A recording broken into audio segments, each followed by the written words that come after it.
peace of God shining in me now. The peace of God is shining in me now. The peace of God shining in me now. The peace of God shining in me now. The peace of God shining in me. The peace of God shining in me now. The peace of God shining in me now. The peace of God shining in me now. The peace of... Good morning, everybody. Welcome to the Friday. Thanks. Good morning, streamers. Welcome to the Friday morning group. As most of you know, Lisa and Bill are traveling today and for the next couple of weeks, but please, I can't stress enough how we have the most unbelievable teachers lined up for you. So tune in. It's great to see other people step forward and, just give their interpretation of love and truth in their own words, and it's just always something beautiful. So just a couple things. So for the streamers, they can't hear you when you make a comment out there, and then if the speaker answers you, the streamers don't know what they're answering. So if you have anything to say, even if it's just a quick comment, please come up. The streamers get to see you. They feel like they are part of it, but they just want to see you. So just just raise up your hand, and then once the speaker calls you up, just come up and ask your question or make your comment. And I'm sure if you have a question or comment, everybody else has that same question or comment. So please let us know. I'm going to first open in prayer. Would anybody like to pray us in? Me. Okay, so if everybody could just put your feet on the floor, this beautiful Mother Earth that supports us, that gives us everything these bodies need. Let's take a deep breath and bring ourselves fully here to this moment. Leave any thoughts, any worries, any plans, any concerns, anything behind you, and just come into this beautiful, beautiful present moment, which is all there is. Let's invite the Holy Spirit in. Let's invite Jesus to come in to this group, to this day, to guide us in every word and every thought. And no matter what anything looks like, no matter what we think anything needs to look like or should look like, everything is going perfectly for our unfolding. We thank you for this group.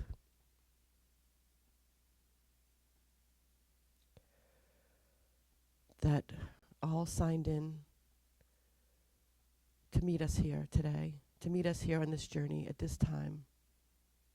Our mighty companions, for which we are so grateful.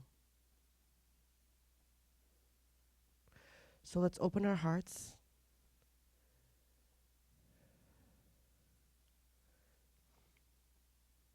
and give thanks and remember the love that we are and remember the love that everyone is.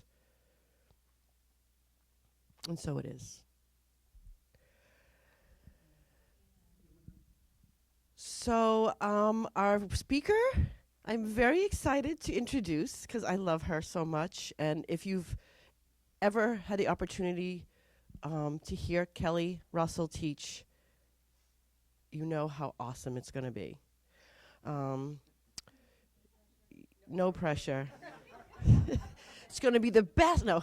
So you're just one of the wisest, most beautiful, down to earth, loving teachers for every one of us. And I just love you. So let's welcome Kelly. What? Thank you so much. Such a lovely. And she smells good too. Okay, so I have to put my paraphernalia down here. So give me just a second.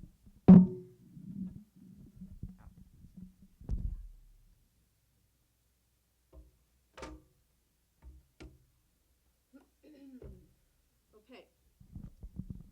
So if you remember in the prayer, who did Linda invite in? So he showed up in my hand. Okay, so he's going to be joining us today, just to keep me on track, make sure I don't say anything, stupid.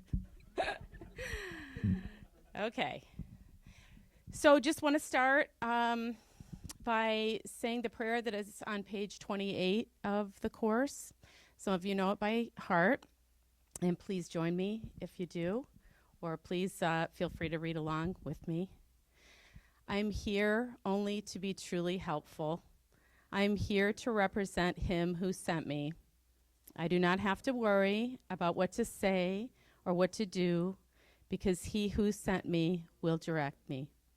I am content to be wherever he wishes, knowing he goes there with me, and I will be healed as I let him teach me to heal. So I'm going to talk to you today about a few things, about the long, dark day of the soul, about the importance of our mighty companions, as Linda said, about our course community, and which are really the other facets of the diamond that is us, that is the Son of God. Sometimes it's hard to see that and hard to remember that. And so the best way for me to learn anything is to teach it. And so as I teach to you today, I hope that I will continue to learn what it is that I am attempting to learn by teaching it to you. So to give a little background to this story, my ego mind, I don't know if this ever happens to you, but my ego mind often will take course concepts and use it for its own devices. You ever have that happen? Okay. So the one that has had a hold on me recently is I need do nothing. Okay. And so I also have a propensity for self-delusion and self-denial, not wanting to look at things. And so things transpired in such a way so that one of the things that I struggle with in the world of form is finances, management of finances, administration of finances with regard to my business, credit, savings, all of it. And so it was the February 1st. It was a Monday morning, and I had what I like to call an EPS, or an ego perfect storm, happen. So I woke up. I didn't have much sleep the night before. I didn't sleep well because of worry. I was worrying about finances. I was worrying about things that were hanging over my head, and I've had some fairly large, in the world of form, things hanging over my head. Understandably, in comparison to what some people struggle with, they are small and completely in who I really am and who we really are. They're nothing. But I wasn't doing anything about them. I was telling myself, I need to do nothing. This will just all work out. The IRS, I need to do nothing. It'll all work out.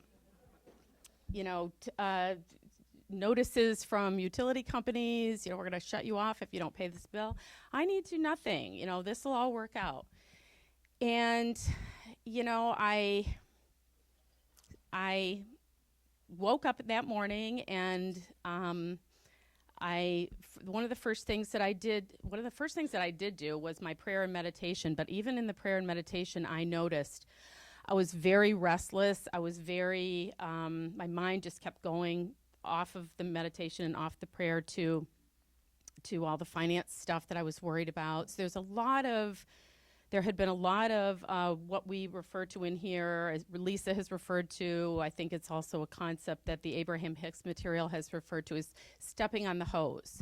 So stepping on the hose of our good and our source and what flows naturally to us and through us as our God-given energy. I was stepping on the hose with fear and with doubt and with self-delusion and denial. And then, using my ego mind, getting a hold of course principles and using them for its own devices, really. So I woke up in the morning, and after my prayer and meditation, which was really I wasn't very present for, I opened my email. And in my email were several things. One was I had been wanting to move, and I had been wanting to find a new home and been nervous about finances, nervous about what I can afford, thinking I might have to downsize, feeling badly about that, beating myself up for not doing a better job with whatever in terms of making this manageable for myself. And so one of the first emails I got was from a friend when I'm in my right mind, whom I love and want the best for, but I wasn't in my right mind that morning. And so one of the first things that I saw was an email, we've moved, and moved to this community that is well known to be a posh and wealthy community. And that just felt like I felt this tightening, and I felt jealous, and I felt envious, and I also felt immediately like, what is wrong with me that I can't do that? What's wrong with me? How come this person can do that and I can't? So that was the first thing. Then the next email was from, I'm a psychotherapist, and so one of the sources of revenue stream that comes to me is via third party or insurance companies. And I had been lax in some of the administrative things that I was supposed to be doing. And so as a result, when I opened the email expecting to see several $1,000s that was going to be deposited into my bank account in a couple of days, instead it said non-check. And when you click on non-check, then it proceeds to tell you what you didn't do and what you have to do in order to get your money reimbursed to you. And so there was that. And then the next thing that I did was I drove home. I cried all the way home. I drove home and I opened my mail, and there was a termination notice from the electric company for non-payment. And there was a letter from the IRS that said, we are getting ready to levy your bank accounts because you're not calling us back and you're not returning our phone calls.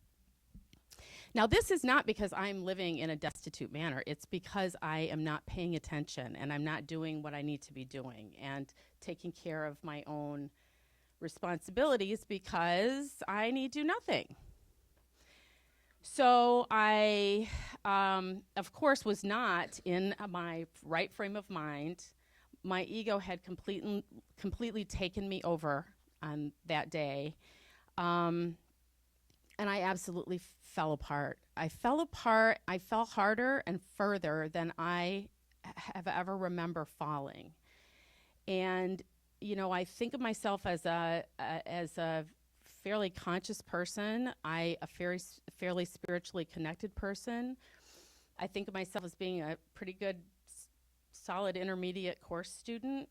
I'm a minister of the course. I teach periodically. I read it every day. I try to live it. I have a course group in my home weekly. I come here weekly, and it all disappeared. And I just fell down the rabbit hole and just fell. And I was in a very, very dark place. I thought about asking for help, but every avenue that I thought about asking for help for, I thought about asking my boyfriend for help, but I had been concealing a lot of my financial issues, whatever, from him. I thought about reaching out to various people, and then I just thought no, because everyone will say the same thing, that you got yourself into this, that you have made such poor choices, that you have not been responsible, that you've not done what you're supposed to do, that you haven't been adult, that you haven't been, this is all your fault. And basically that's what it kept feeling like, was that it's all my fault, it's all my fault, it's all my fault, it's all my fault. And that piece of it, to get to that place, is the only reason why I'm telling you the story, because I don't want to get stuck in the story, and I'm not stuck in the story anymore. But I feel like giving a little bit of background to how you got where you got to is important. And I think it's also important because I think sometimes we can look at one another in other people in our community or other people in our lives, and we can think that they have it all together and that it's easy for them, but it's hard for me. And that I think it's important for, if something like this happens to me, for me to be able to share where I was, in order to talk about the importance of where I got to and how I got there. And so I spent quite a long time that day crying, sobbing, screaming, self-recrimination after self-recrimination, not reaching out for help. The one thing that I thought about doing was going to the hospital, actually, and saying I can't manage my life. I'm scared. I don't want to do anything, stupid, but I feel like I can't manage. And I didn't do that because I thought, but then if I do that, I won't be able to work as a therapist, and then I won't be able to have any money anyway. So I'm not going to do that. So I didn't. And so what I did do next, I debated about telling this part, just because I don't want this to be for you to interpret that I thought that this was the answer, because I don't. But I went and looked in my medicine cabinet, and I had one Valium that had been prescribed to me 4 years ago for dental work that I never ended up taking. And I can't continue to be conscious right now. I can't get myself out of it. I couldn't get to forgiveness. I couldn't get to self-love. I couldn't get to anywhere except I can't manage. So I took it and I went to sleep. And I went to sleep for 4 hours. I mean, I couldn't even go to work. It was Monday. I had to contact all of my clients and say that I was sick because I could not stop crying. And so that's when I ended up taking this Valium and going to sleep for 4 hours. And when I woke up, I was in a little bit of a better frame, and I was able to get myself to start to forgive.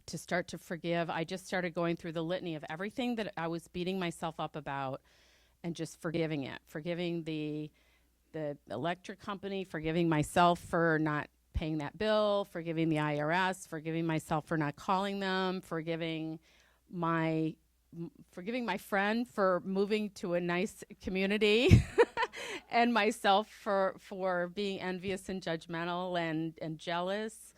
And just, I started forgiving everything I could possibly forgive, and myself included. And I started to get to feeling better. And then I sent a text to my boyfriend, who is a beloved, very kind and generous man. And I just said, I have to be honest with you. I can't keep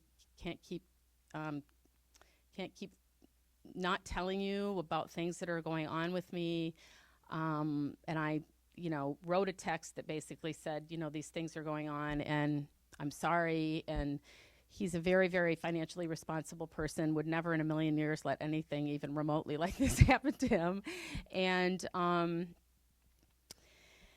then I could feel that clenching around my heart just starting to relax a little bit and starting to soften. And whereas before I went to sleep and before I got to this place, I almost texted my course group that was meeting that evening and said, I'm sick and I can't meet.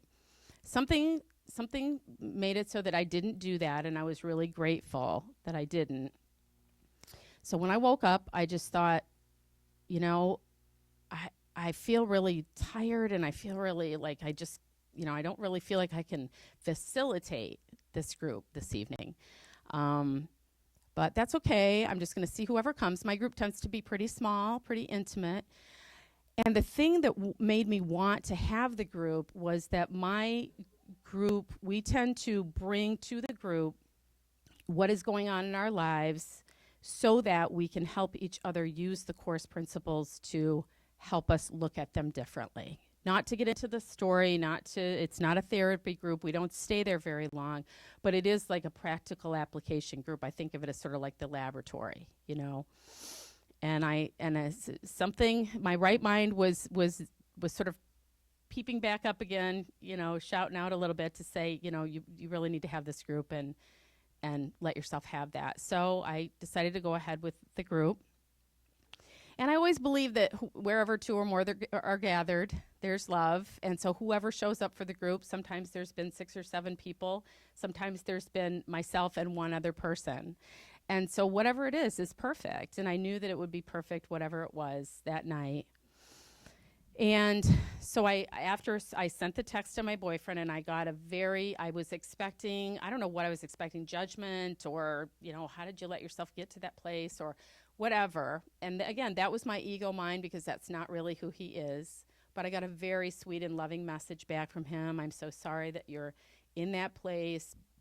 I will help. I hope you're having your group tonight. And he's not a Course in Miracles student, but sometimes, in some ways, I think he's more of a course student than I am. And so I went ahead and had the group. And the group consisted that evening of Sandy Zimmerman, our beloved Sandy over here, and our other friend Jane, and Jane's dog Daisy, who is our Course in Miracles dog. And so I couldn't even light the fire in my fireplace. I couldn't even really do much of anything. I pretty much told them what was going on and said, could you guys just do the group and I'll just listen. I told them what had happened, and they lit the fireplace. They let me just lay on the sofa and sort of just take it in, and they just started to talk. And I remember one of the things that, as I was talking, I saw Sandy opening up I think it was her email on her phone and looking for something. And so when, after I sort of laid everything out there, she said, I just want to read something from what came to me recently. I'm not remembering whether it came through the 40-day program or whether it came from James Twyman or whatever, because Sandy does a lot of different things with the course. But she read lesson 153, In My Defenselessness, My Safety Lies. So I just want to read a part of that to you. It's 153.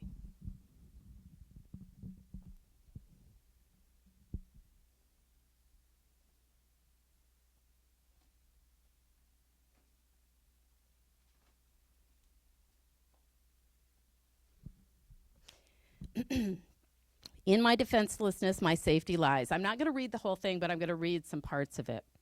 You who feel threatened by this changing world, its twists of fortune and its bitter jests, its brief relationship and all the gifts it merely lends to take away again, attend this lesson well. The world provides no safety. It is rooted in attack, and all its gifts of seeming safety are illusory deceptions. It attacks and then attacks again. No peace of mind is possible where danger threatens thus. So that, and this happens with our Course in Miracles group, that whenever we are talking about something, we seem to, one of us will open the book and just hit on something, sort of like Spirit leads us right to whatever it is that we need to see, whatever it is that we need to hear. And I realized that my defensiveness in this particular case was my self-delusion, my refusing to look at what was mine to take care of in this world. I realized that the world is an illusion. I realized that this is not real. I understand that this is a dream in my right mind. However, in this dream, if I'm continuing to wake up in the morning, open my eyes, and be in the body, and be in my home or wherever I am, and start walking around in the world, then that means all the other responsibilities that I have that go along with that are still mine to take care of. I don't have to make them real. I don't have to get overly attached to them. I don't have to make my life all about them. I don't have to worry about them. I don't have to think about them constantly, but I do need to pay attention while I'm still waking up in this body. And so I realized that in this case, my defensiveness was my using that I need to do nothing concept from the Course really against myself, to sabotage myself. Because in not looking at what was mine to do, and not looking at keeping control or management of my finances better, or not administering my business in a more effective way, or not staying as on top of things as I'm able to stay on top of things like that, that was my defense. That I was sabotaging myself and making myself feel like total crap, and then using that to make myself feel guilty and feel ashamed and feel less than and feel like I was a failure and feel like I was a loser. And that is not what Spirit wants for me. That is not me expressing as God in the world. That is not me being who I really am. That is not me being part of the sonship that is whole and perfect. That is the ego mind using its trick of trying to make us feel like we are all those things: less than, loser, competitive with other people, envious, jealous. And so then Sandy said something else that was very helpful. She said, Kelly, everybody's got something. This is the ego world, and the ego manifests in different ways, and for some people it's finances, and for some people it's body issues or illness, and for some people it's relationship problems, and that it's like Rosanna Dana used to say, it's always something, right? So she said it's not that big of a deal. And that was so helpful to me, because I had been making it a really big deal. I had certainly made it a really big deal that day, but I had also, in my stepping on the hose of my good coming to me, and my sourcing coming from a place, within me and beyond this world of form, I had really forgotten. And so it really brought me back to, this is just part of the ego world, finances, schminances, like whatever, and that none of this is really insurmountable, there are, but also the solutions don't come from me. Einstein said it, and I think he was inspired to say it, that the problems are not solved at the level at which they are created. So me thinking about all the things that I can do to make these problems go away wasn't going to be helpful to me either. And so it really was more about, okay, so what do I have to do? Okay, so what does I need do nothing really mean? I need do nothing really means I need do nothing except, and if you read it, which I did go back and read it, it means that you do nothing except go within and listen. Go within and listen to Holy Spirit. Go within and listen to your guide who is always with you, who always has the answer, who always knows what action is going to be right for you, but you go within first and you listen. And I had been asking for at least the last year, certainly the last several months, what should I do about this IRS thing? What should I do? What should I do about the finances? Well, the one thing that I kept hearing, and the way that Spirit talks to me a lot of times, is it's like on a black background in my mind, and it's written in cursive writing in what looks like light. And it kept writing, call the IRS, call the IRS. And I'd be like, Spirit's not going to tell me to call the IRS. That must be my ego.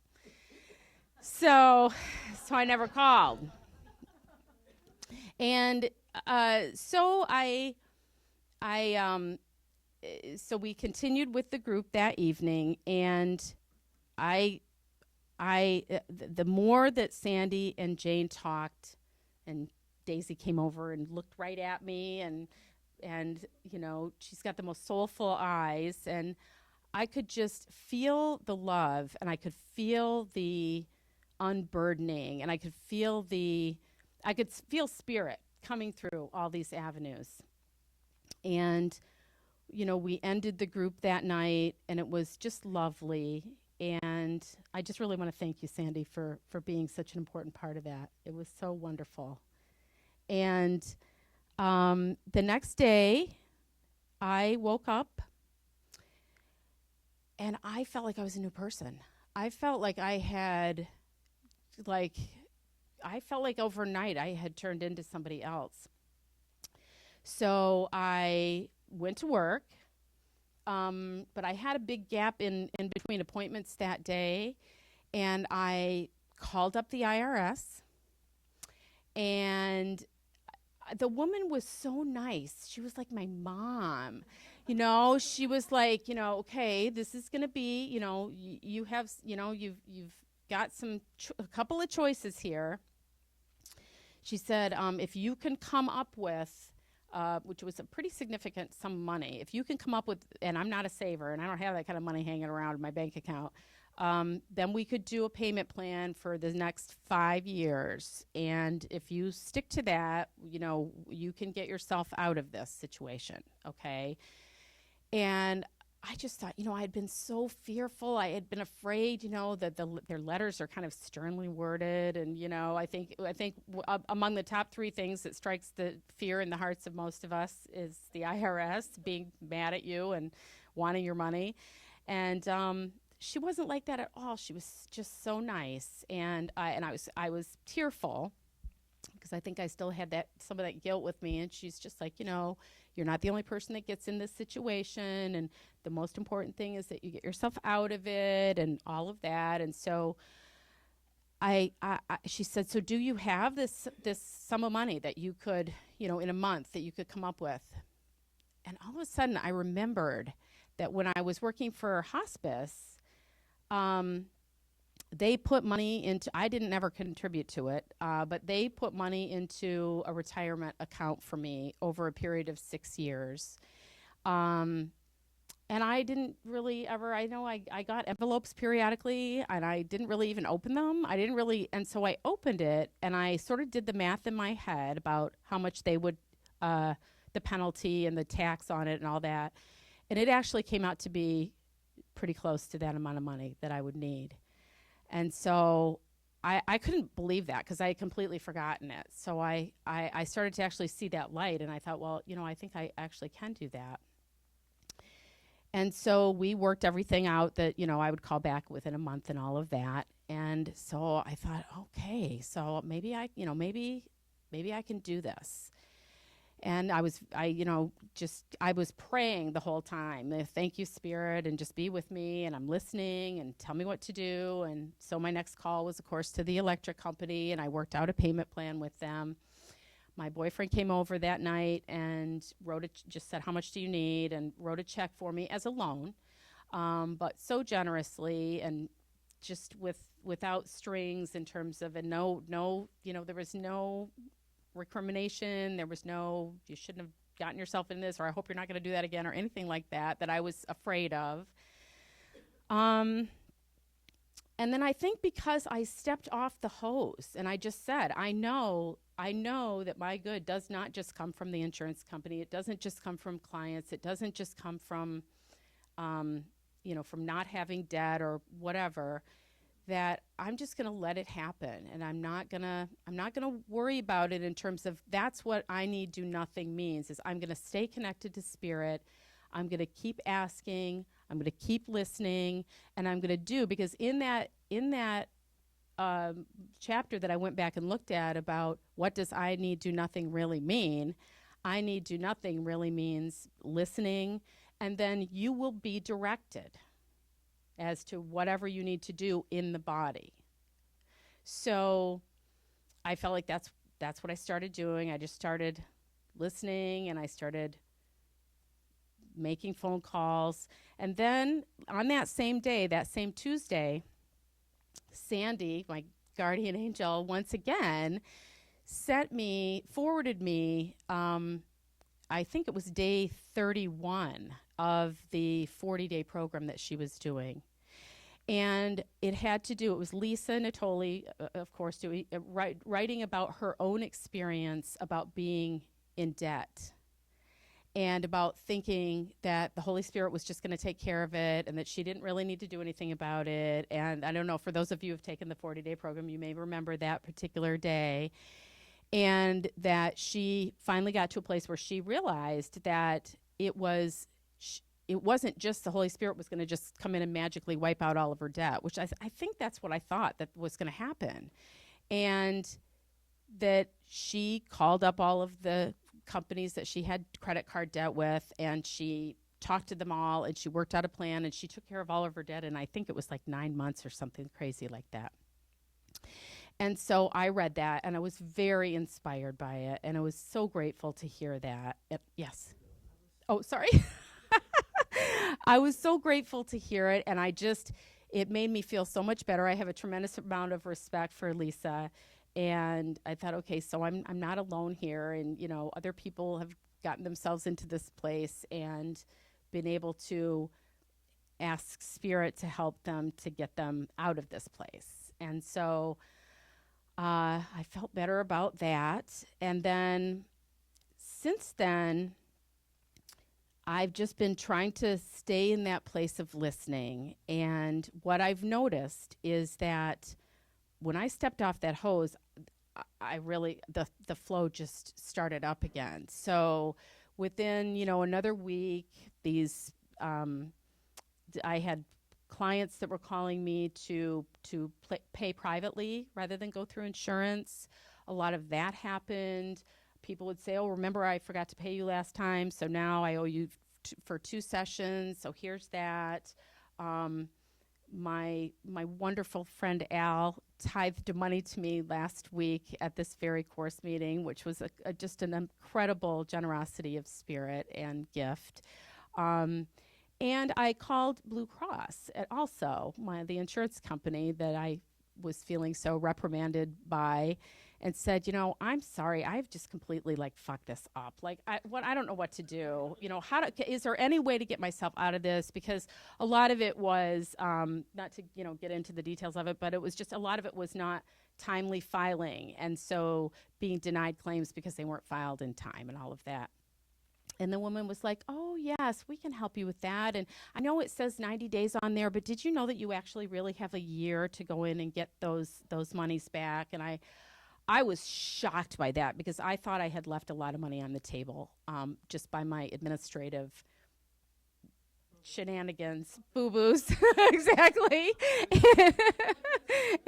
And so I heard that, and she said, yes, you need to get this and that together, and when you have that together, then call us back, and we can go through them with you, and you can start to literally reclaim some of these monies. And then I got an email from Monica Dubé, who has her wonderful business that she has going on, and her email was all about, are you finding that you're not getting what you want in your life, or you're feeling like things aren't happening the way you want them to and you don't know why? And I'm like, yes. And so I read that, and her instruction was all about, it's because of resentments that you're holding that you have not let go of. And so she described a whole beautiful process of going through and releasing those resentments, releasing yourself from the bondage of them. And so that was the next thing that I'm still working with that, but that's something that I'm in process of doing. And I can just tell you that this whole experience has caused such a lightness, has made me lay down a burden that I have been carrying around for a really long time. And that is, it's the burden of a financial legacy that I feel like I've been carrying for my parents, from their generation, being poor, depression, living beyond the means, not having. And my mother was not like that. My mother, I've talked about her in here before. My mother was if she would have lived long enough, she would have been a course student. She died in 1985, and I was very much of a believer in all of the concepts that I read in the course, and I grew up that way. But I feel like that's, when they talk about be vigilant only for God and His kingdom, I think for me, this is really what that message really means, is that I can so easily lose sight of God and His kingdom, meaning who I really am, that we are really all part of God, that we are really spirit, that this world is a world of form that we are dreaming, that this is not, it's something for us to, when in Rome, right? So it's something for us we have to do our stuff while we believe that we're here.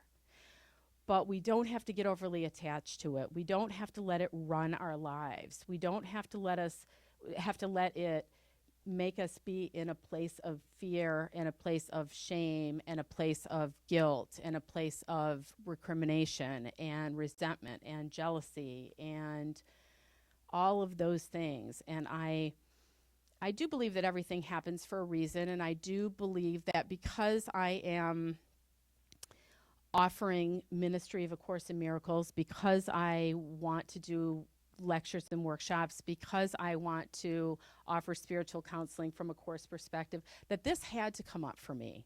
This was like an infection that was buried really deep, and it was just being covered over.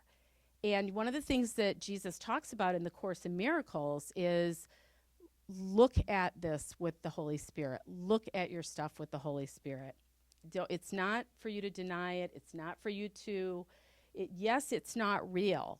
But by me not looking at it, by me being delusional about it, by me not taking responsibility for it, it got really real. That was like, I couldn't have made it more real if I would have thought about how can I make this as real as possible.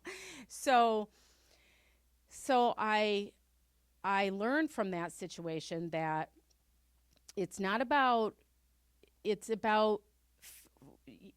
I need do nothing, and forgetting the things of this world means not being attached to them, means not making the things of this world our God, to not make it real in the sense that this is what reality really is.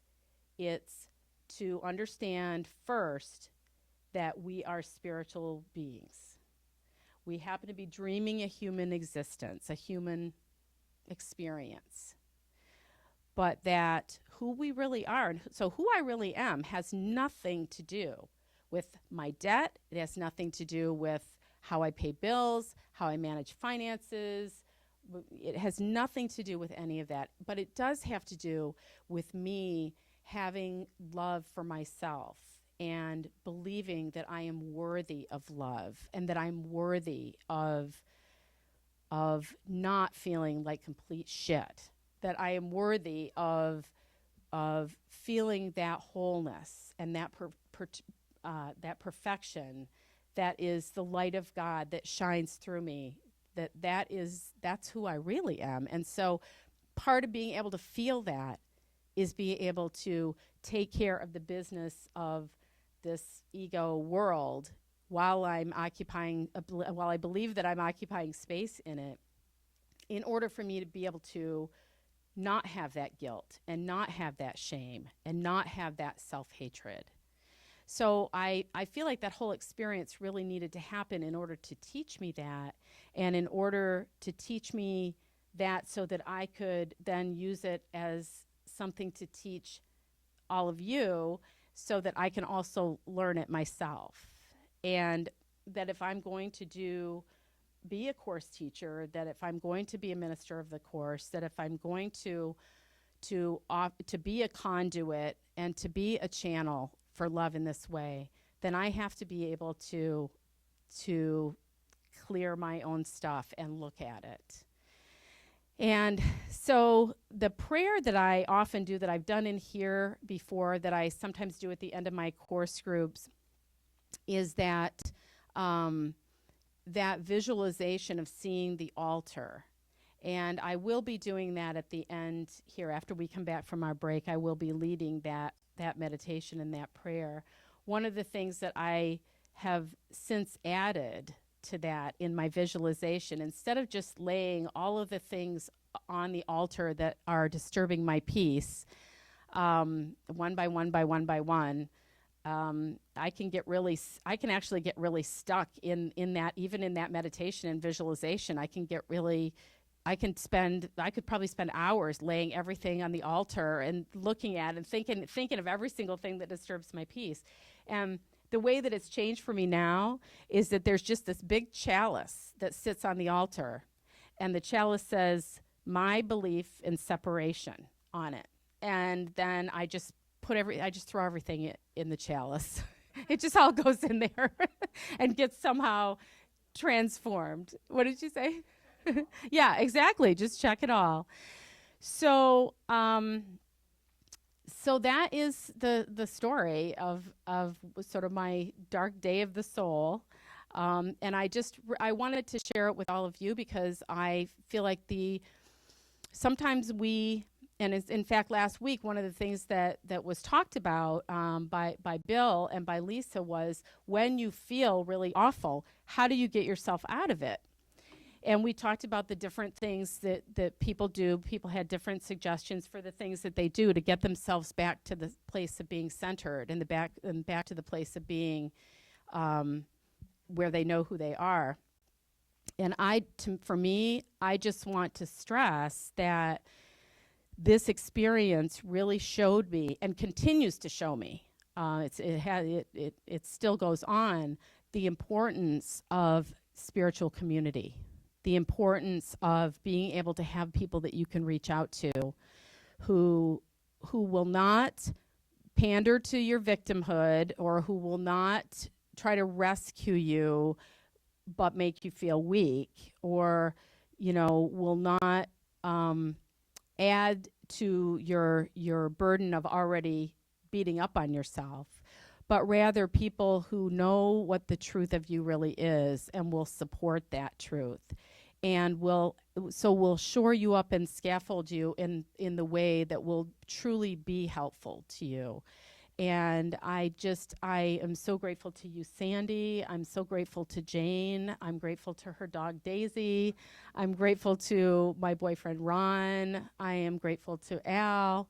And I'm grateful, most of all, to Spirit for helping me to realign myself and take my foot off that hose and start start to see that the flow comes through from all of these different directions, and that the world is not the scary place that I think it is, that people are not mean and are going to tell me how bad I am. That's just my projection. That's just my ego mind's projection onto everyone in the world, that the IRS lady is going to be really mean to me and scold me, and that Blue Cross people are going to be really mean and keep my money, and that, you know, whatever it is.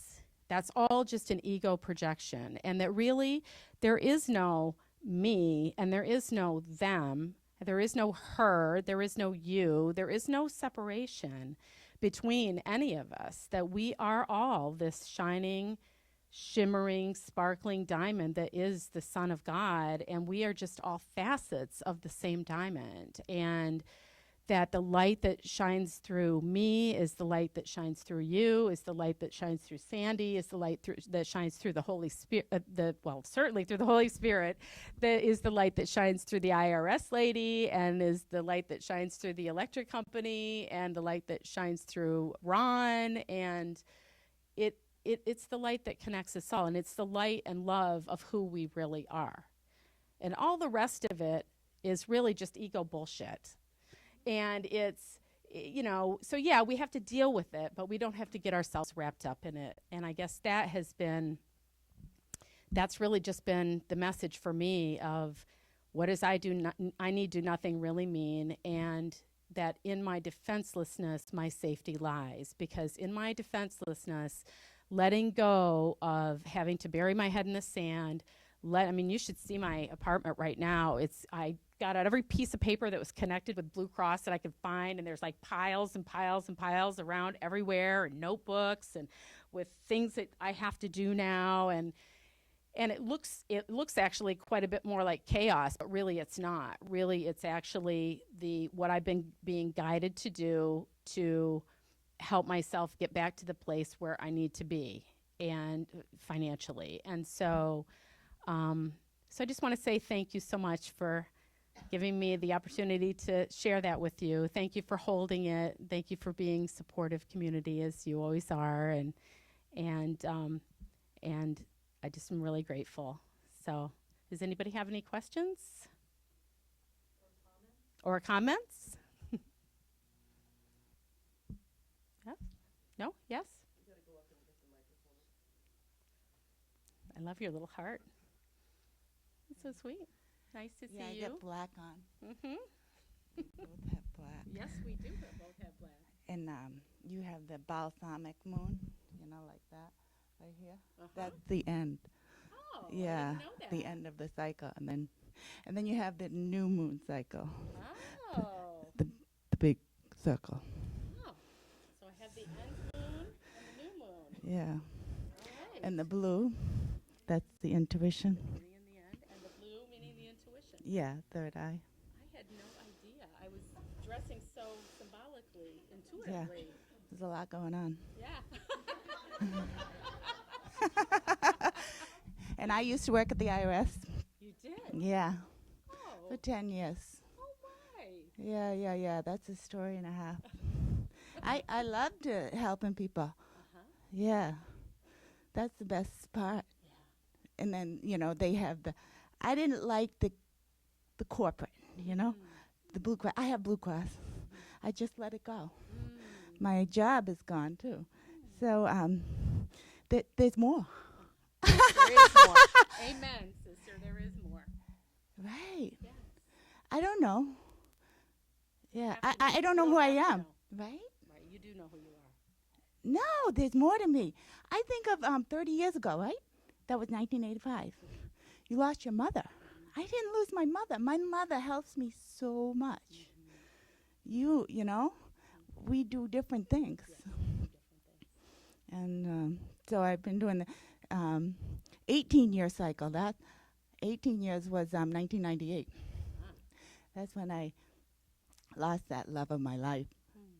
And, like I went out with him 10 times, It's like it was a connection. And then I came over here, and I couldn't go back. I tried to go back. I ended up in the hospital. That's when I took all my clothes off, like I thought I was in a different group. So someone told me yesterday that a different group did that. They took their clothes off, they went in the sauna, and they were, it was different. And I thought I was in that group. You know what I mean? It's like, Well, I think we can all think we can all think that we're in a different group, and really we're not, right? Really, we're all in the same group, and we're all in this together, and we are all one. So we've got 3 minutes left. So I'm going to say thank you for what you said, and yeah, thank you. Yes, Becky. I'm gonna get super brave here. Super brave, right on. I don't like being on camera, pictures of myself or anything. I know. Story. That's right. Okay. I want to thank you for sharing that story because it's super brave, and I want to tell you that I feel that we all walk beside each other, not in front or behind, and we all, and we all have something. And finances, and Lisa has said it hundreds of thousands of times. It's the worst thing. You hide it. Yeah.